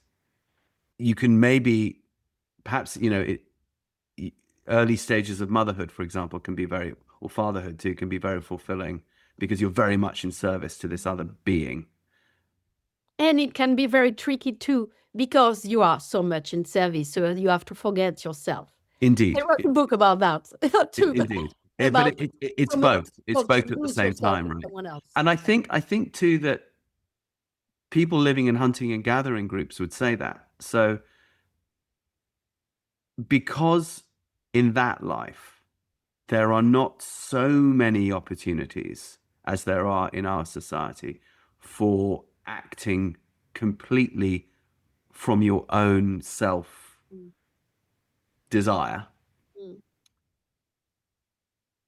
When an opportunity comes for that, you take it because it's a relatively rare thing. Like when you eat some food with a lot of fat in it, if you are living in the forest, you're going to eat it because you don't get so many opportunities. Or if you find something with a lot of sugar in it, you're going to eat it because there aren't so many opportunities. So we have a biological drive for self-gratification, sugar and fat, because normally these things are rare resources. Now suddenly they're everywhere, and we can spend We're our whole looking for lives something doing it. else. Yes, Yeah. and maybe good relationship are rare in our society, so we see them as magic and as so much. Yeah. Yes, it's always momentums when you just strike and say, "Oh my God, I'm alive," and it's so good. Yeah. You know. Yeah. For anything, because it's you have a fat food, or because you meet someone amazing, and Oh, because you see, this is my latest book. It's about flowers. And just to say, life is amazing because flowers exist. The book is about that. Oh, I like this. Okay. Tell And us about your latest book about flowers. Don't just say, oh, and I got this latest book about flowers. no, And but to what's the say, fucking book? Come on, tell us. because it's a book about being amazed by flowers, because flowers How did say this book everything come about about? life. This is a beautiful idea. And so, well, when suddenly you see a flower, it's on your balcony for years, but suddenly you see it, really Yeah. see it. And then you've got this moment of connection and saying, oh my God, life is so magic. And so the book is about that. Instead of, okay, once I was trekking in the mountains in France, and suddenly I saw flowers, because there are flowers, nothing else. And I realized, oh, creative, or adaptive, or everything life is just because flower exists. And so I wrote a book about that. It's about present moment. It's about beauty. It's about diversity. It's about creativity to be able to be alive in very strange environments. It's about links, because in our society, flowers are the symbol of links. You offer flowers. You offer flowers for marriage. You offer flowers for funerals. We offer flowers. You also offer flowers to the divine. You offer flowers to God. Yes, You offer flowers to, yeah.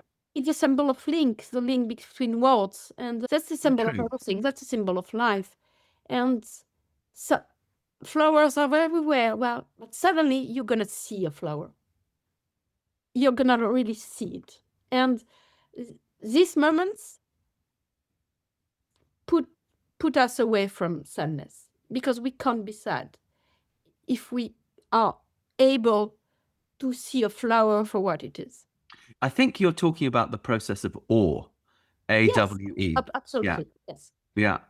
And we're used to thinking of awe as when something's much bigger than you. You're under the night sky, there's a mountain, there's the ocean, whatever. One of the interesting things about working with horses is you are in a constant state of awe because they're dangerous, they're beautiful, they're mysterious, they're connected to you, they're all of these things. Yeah. But I love the idea, because it is true, that I think, yes, flowers do bring us into a state of awe. You cannot walk past a florist's shop and not breathe in the scent and look at the flowers and go, whoa, and be in worship a little bit. Yeah. But okay, this kind of book is a departure though for you, because what's the name of the book?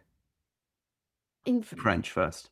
La puissance discrète des fleurs, the discrete The power discrete power of flowers. of flowers. And of course, it's political, because Well, that's what I was going to ask. Power. Right, because and flowers are also part of Zen. Yeah, Ikebana, the art of creating. How do you say that? Bouquet. Yes. A flower arrangement. Yes. Yeah, flower. It's a Zen art. It's Yes. post-Buddhism. And the book goes from flower power, yes, to the Zen art, but it's the same thing. It's maybe once, as you said, we can react to things by anger, and we can react to things by beauty. It's so true. Mm-hmm. And that it's a choice, isn't it? And of course, we can be angry because somebody is destroying the beauty. You talk about service. Obviously, it's a service to produce a book about flowers that reminds us to be in a state of awe and happiness and so forth. Where is the service element, though, with flowers? Are you now becoming a nature activist as well? Yeah. Oh, good. Tell me how. Probably the book is the first step. By writing more about that in magazines, and I've investigated a lot about healing and about wellness and about consciousness, about who we are. But now, I would never say I know, but now I'm very comfortable with that, and I have no question anymore about who I am or who we are. This is not a question. Now, maybe I open to something else, and maybe protecting nature and taking care of environment, it's part of it. Well, if you trace your story and you look at, we started with Bhopal, and I know obviously your story in activism and writing and filmmaking goes back before that. We need a 10-part series to cover everything in Rejane's life. But what has been a theme running through the whole thing has been plants, Yeah. right? Mm, yeah. Plants are flowers. Ayurveda is plants. The free clinic, the garden, Yeah. the healing power of plant medicine. It's the un bébé enfant, Mm, plants. You're talking about creating environments, mm, that's plants. And human life, as we know, mm. Yes, cannot exist without oxygen, and oxygen cannot happen without plants. Mhm. So, and plants cannot happen without flowers because flowers make more plants.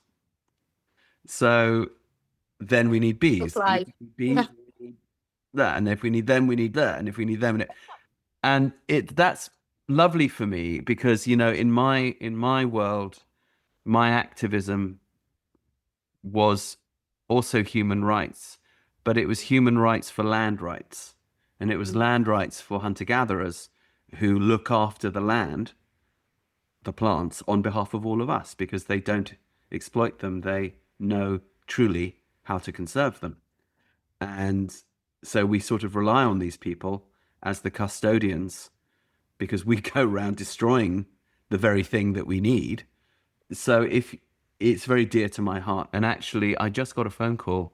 I've been out of that game for a while, and I just got a phone call last week mhm. asking me to come back in for the next stage.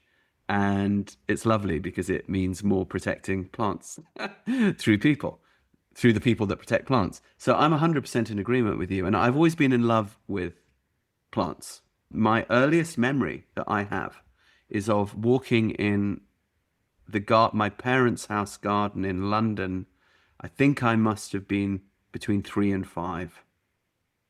And I know it's a Sunday morning because the parents always used to sleep in on a Sunday morning and we weren't allowed to disturb them. So we'd wander around, you know, kids wake up at, 5 a.m. So you're wandering around, wondering what to do. And I remember walking, it was a sunny morning and the sun was shining on the bricks of the wall, the old wall in the garden. And there were flowers growing out of the wall and bees buzzing around the flowers. And I heard God speak to me directly and clearly through the flowers and the bees. And I can't tell you the words of the conversation, but I can tell you that it was a conversation about being welcome and being happy to see me there and excited for whatever part I was going to play. And it it felt, yeah, it was a welcome, really. Mm. And I'm in love with trees. I've always been in love with trees. In fact, look, in my pocket right now, currently, I'm carrying acorns. Oh, really? So I plant, it's November, I'm in Spain, all of the acorns are dropping. And so what I do, and I've been doing this for about 30 years, is I go into the city where there are oaks and chestnut trees and things like that dropping their acorns and their nuts on the concrete. And I fill up bags Mm-hmm. and you only have to push them in this deep. Okay. And then And down. I did it along all the fences of my land and my friend's land. So you don't need to own land to do this, but you need to know someone who has a bit of land. And I try to plant a tree for every day of my life. Mm. And I've been doing that for because it's relatively easy. You can gather like 3,000 acorns, and then people say, "Oh, what are you going to do if they don't make it?" It's like I don't fucking care. They're gonna go in the Just do ground, it. and the ones that don't make it will become soil, and the ones that make it will make it, and that's fine. You know, and some will live a bit and die, but they will still photosynthesize and create some oxygen. But anyway, when I go back now to Texas in particular, where I began this process better part of 30 years ago, maybe 25 years. Those trees are now belts of forest that are about 30 feet high and go over hundreds and hundreds of meters. So I still do it to this day, everywhere I go. And I now guerrilla it too. Well, anywhere I know that it's unlikely to be cut, I put them in and I watch them come up. And they come up. And I do it with the autistic kids that I work with. And they see their trees come up, because if you put acorns in and fruit trees as well, plums, peaches, cherries, if you put, I don't know, 100 of those things in, which is easy to do in about 15 minutes, you can be sure that at least 5, 6, 7 will come up. And the kids watch, they can see this direct cause and effect. And I fell in love with this process a long time ago. Now, when I'm working, so now we work on a slightly bigger level with movement method. And now I asked a friend of mine who's German, who's also a politician, who runs a horseboy place. I said, I want a forest. And we got one. And we got one in this county in Germany where they planted a tree for every resident of the county. 325,000 trees. I thought, this is possible. So now everywhere I go, like, I want a forest. And I've gotten a few. It's amazing. It's like, if you don't ask, you don't get. I got one in Ireland. It's half a hillside of a place that we're developing for autism. I said, I want a forest. I got one. And then another one. I said, eat that little bit there. I want that as a forest. I got one, 3,000 trees. You know, it's incredible. And I get really excited, as you can tell. I get quite excited Congratulations. Yeah. about forests. It makes me flap my hands like that. I love trees. I love them. I don't really have the words for how much I love trees. And so a flower is it's a tree. So I'm absolutely with you. One thing I'm going to ask you to do. Mhm. I am a great lover of nature writing. You might have noticed it's a predominantly male thing. It's not only a male thing, but it's predominantly, we have a bit of a lack, I feel, of good female nature writers. It's not been as much of a tradition, and I think it's needed. There's another friend of mine that I'm yapping at her heels like a terrier to get her to write a book. She works with the criminally insane in Michigan Okay. with nature, and she creates these beautiful pictures and she writes these amazing short pieces and poems. I'm like, dude, you've got to publish this shit. We need it. I think we need Rejane's nature writing. I mean, you've done it with your flower book. Are you going to make a film about flowers? I can. It's not a I plan. want Rejane's film about flowers. Okay, I will put that on my list. Thank you. Yeah, why not? Why not? Okay. It would be very interesting to trace in your own story from Bhopal through your own body, through your other activism. What have been the main flowers? What have been the main plants that have carried this story? It would be very interesting. I bet there's some silent heroes and heroines in the plant world that probably show up in each of your stories. No, I've never thought about that. What comes to me when you say that, it's just the seeds of life. I mean, there is something about seeds and seeds of life. And okay, I will check for I will going to look for the heroines. My friend Tim Smith, who has been on this podcast, who runs two things, the Eden Project in England, which is a rainforest under a roof. Mhm. And it started with his project, the Lost Gardens of Helligan, which was a garden that he restored. And now he's running a national wildflower center and a seed bank and a national repository for wildflowers in the UK. I think maybe you and he need to have a chat. Okay. Yeah.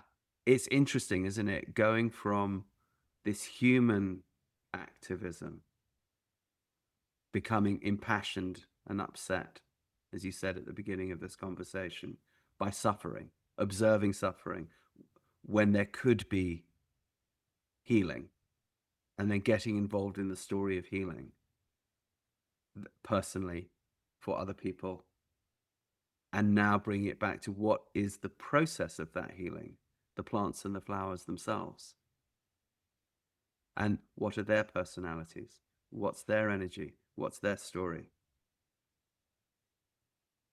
I think maybe Rejane is a good person to put in your podcast. Now, a lot of our listeners and viewers are not French speakers, Mm. and so far you've been doing all your stuff in French. Mhm. Yes. Those of you listeners and viewers who do speak French, however, and there will be some of you who do, you might want to profit from checking out Rejane's stuff. Rejane, can you tell us how they will find your writings in your films, and give them a little list that they can write down, because there will be people with their pens out right now wanting to write it down. What's your website, and what are the books, and what are the films? How do they find them? Okay, everything is listed on my website. So website is my name. So spell it. Rejane D'Espirac, which is RejaneDespirac.com. Okay. Okay. Rejane is Rejane, right? And D'Espirac, which should be D apostrophe, but Yeah. you can't do that when you're doing a web domain. So DESPI I R R AC. C. D'Espirac. What a beautiful name. Yeah. All French names are so D'Espirac. Oh, They yeah. always sound to the English ear so poetic. You know, it's when I'm speaking And the French, Bhopal some people documentary is on YouTube. say what? The Bhopal documentary with English subtitles Is on YouTube. Yeah. Okay, tell us the name of the Bhopal documentary. Sambhavna. Spell it, please. SHAMBHAVNA. Sambhavna. Shambhavna. Yes. Okay. We will also be putting this in all the show notes, by the way, guys. So we'll send you the link. you don't have to remember this, or if you haven't got it. So Sambhavna is the name of the free clinic, which is also the name of the Bhopal movie about the recovery from this. Yes, because it means possibility. Okay, it means possibility. In Hindi or in Sanskrit? Sanskrit. Yeah. Okay, and then your book, Un bébé enfin, a baby at last, or at last a baby. And now your book about flowers, Le pouvoir discret des fleurs. Indeed. Okay. The discreet power of flowers. Discreet flower power. Go on her website, guys. If you've got some French, check it out. Now, here's the good news. I'm also going to try to bully my agent into taking Rejane's books and jolly well selling them to English-speaking publishers so that we can benefit from them. Rejane, what's next? What are the next projects for you? I'm finishing the writing of a book, my first novel about Bhopal. Ooh. About Bhopal today. Well, it's not really a novel. What's the story? It's very inspired by real facts. Yes. But yes, it's kind What's of. the story? Tell us the story quickly. The story is it's very basic. It's the story of a young American journalist who happened to arrive in Bhopal now, or in 2024, because she received a small black notebook, which is in fact the memory of Warren Anderson, who were the CEO of Union Carbide at the time of the accidents. So the first part of the book is her discovering Bhopal now, and the story of the disaster told by the eyes of the CEO of the chemical company. Ooh. And second part is the heroine discovering the case of Bhopal children now, all the disabled children in Bhopal, thanks to a free clinic that exists in Bhopal, a day hospital for disabled children. And so the second part is meeting with these children, and the journal she creates with the children where they tell their daily life. The CEO of Union Carbide, the Indian CEO, not the American, Yeah, the American CEO. Is that dude still alive? No. He died in 2014. Okay. And he has never been judged nor condemned. What are the legalistics of writing a fictional journal about that bloke? Like, do you skate on thin ice there with his? No, it's mostly based off what I know. It was a way to tell the story, but I wanted to have the guy inside. Yeah. And what it is to be responsible for such a disaster, but having the impression, right or false, that you are not responsible. Okay. Yes, because that would be my feeling. I bet you he did not feel responsible. No, it was bigger than him. It was in India. It was far away. It was because of Indian processes, which is partly true. But it was also because the factory was badly designed to save cost. And this is very American in a way, when it's not based on their own country. And all the legal part and trials have been in India because they didn't want American law to be involved. Yes. So they paid $500 per people, and that's it.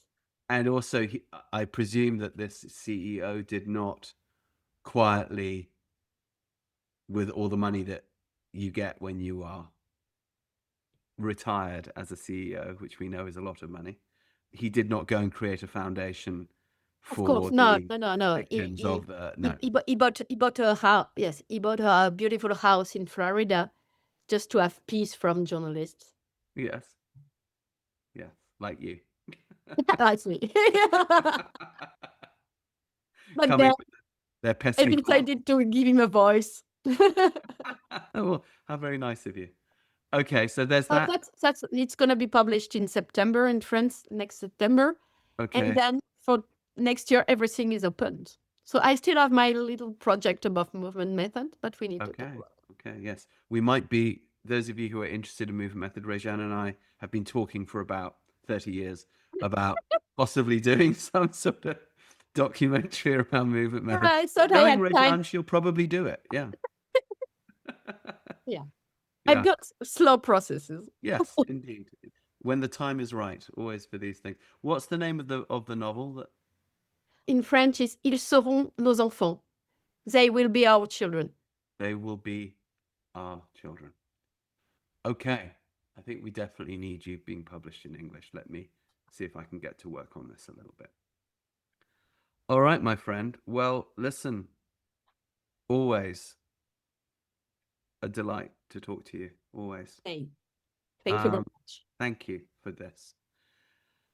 And then listeners and viewers, if you got any questions for Rejane, send it to us. We'll send it to her. I'll ask, she'll reply. I will. Meanwhile, go check out her website and the amazing work she does. We haven't touched on everything she does. There's plenty of other things too. So there's one question I didn't ask you. Yeah. How do you make it work economically to live this type of self-actualized life? That's a question. It's possibly the most, or one of the most financially unstable ways to make a life, and yet you have, and you do.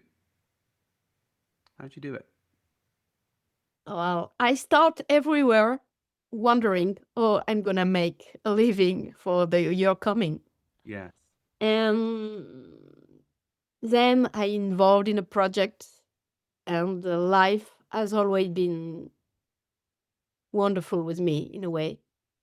So, well, the when I've got a project like a film, a book, I dedicate weeks or months in a year for them. But but I make a living with journalism, with writing pieces for magazines. This is my way to stabilize my income, is to work for And even magazines. in today's online world, where so much content is created artificially, Mhm. this is still a viable way to make a living.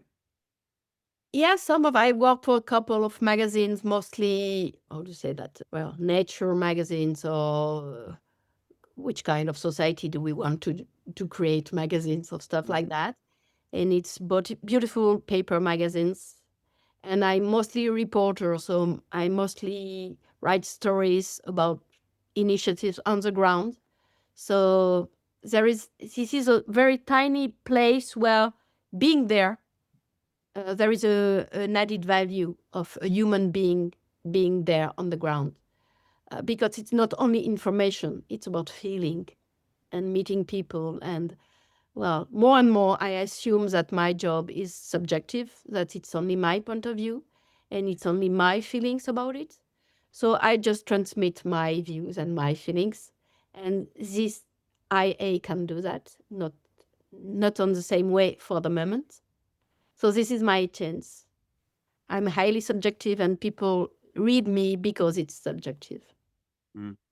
And so, yes, but it's more and more tricky, and it's more and more tricky because I'm getting older too. And it's a real issue to be a woman over 50 Mm. in a world that doesn't need me so much anymore on a more professional or business way. Mm. So it's less and less easy to have a place on a very mainstream magazines because you've got young people, and that's normal. They are 30s, they've got ideas, they've got energy, they don't have kids, and they don't take a lot of money, and they do the job. Mm. So more and more, I accept to go on my personal projects and to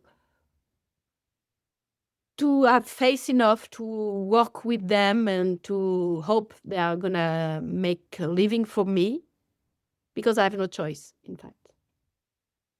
Yeah. How much of a role does optimism play?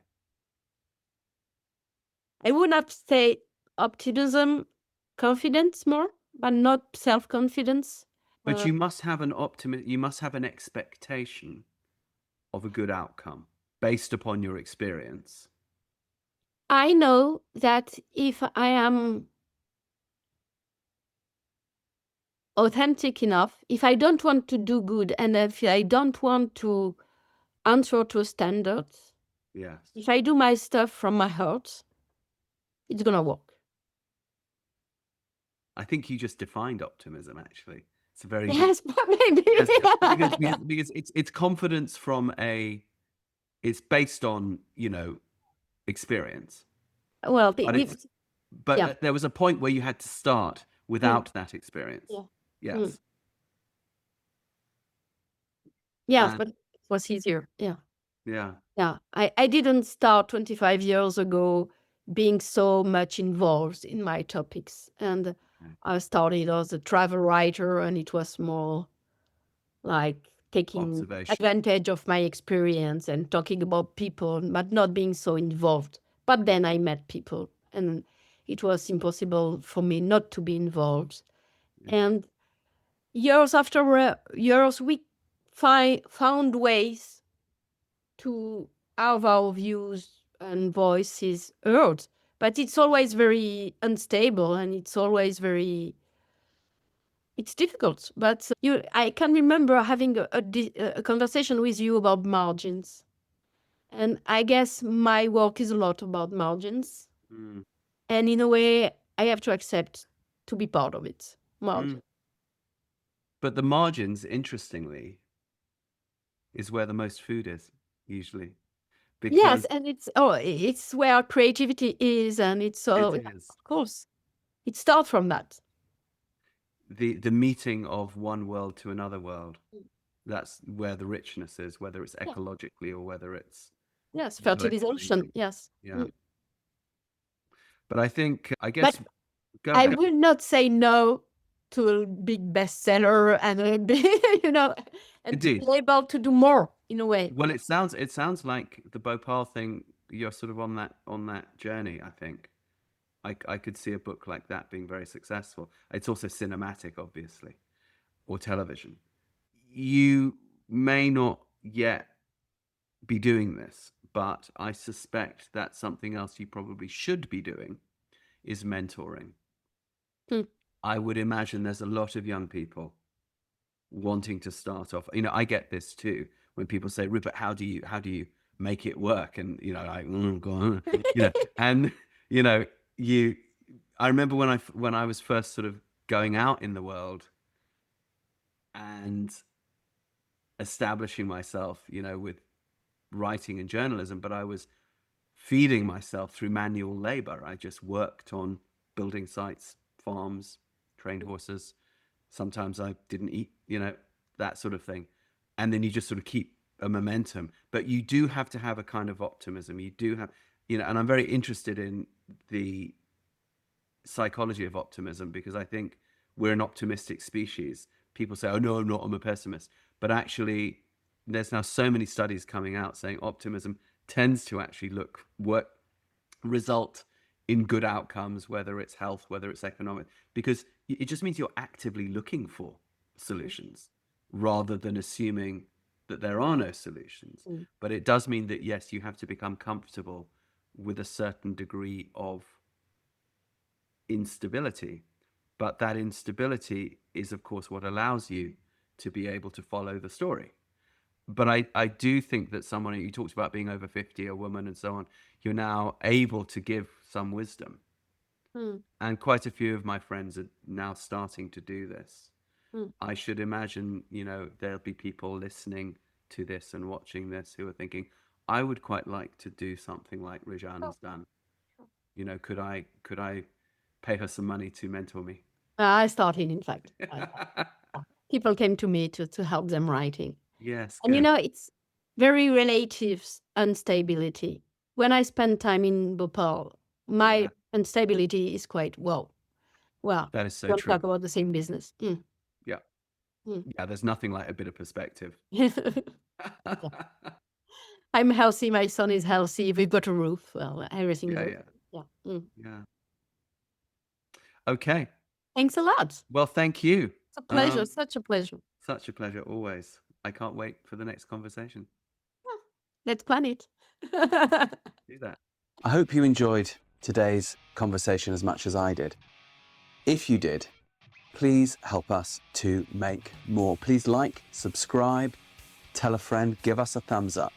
If you'd like to support us on Patreon, please go to my website, rupertisaacson.com. And if you'd like to find out about our certification courses with autism, education, horsemanship, everyday shamanism, there's a whole range of cool stuff. Putting a show together like this is not an easy task. If you'd like to support us, please consider going to our Patreon page and showing us some love there. Even the smallest donation, it really helps us to keep the good content coming. So go to rupertisaacson.com and click on the Patreon link. Not to mention our excellent merch. Please go to our shop and check out some of our really cool rock and roll themed merch, t-shirts, hoodies, all that sort of thing. rupertisaacson.com, it's all there. I can't wait for our next guest and also to meet you there. In the meantime, remember, live free, ride free.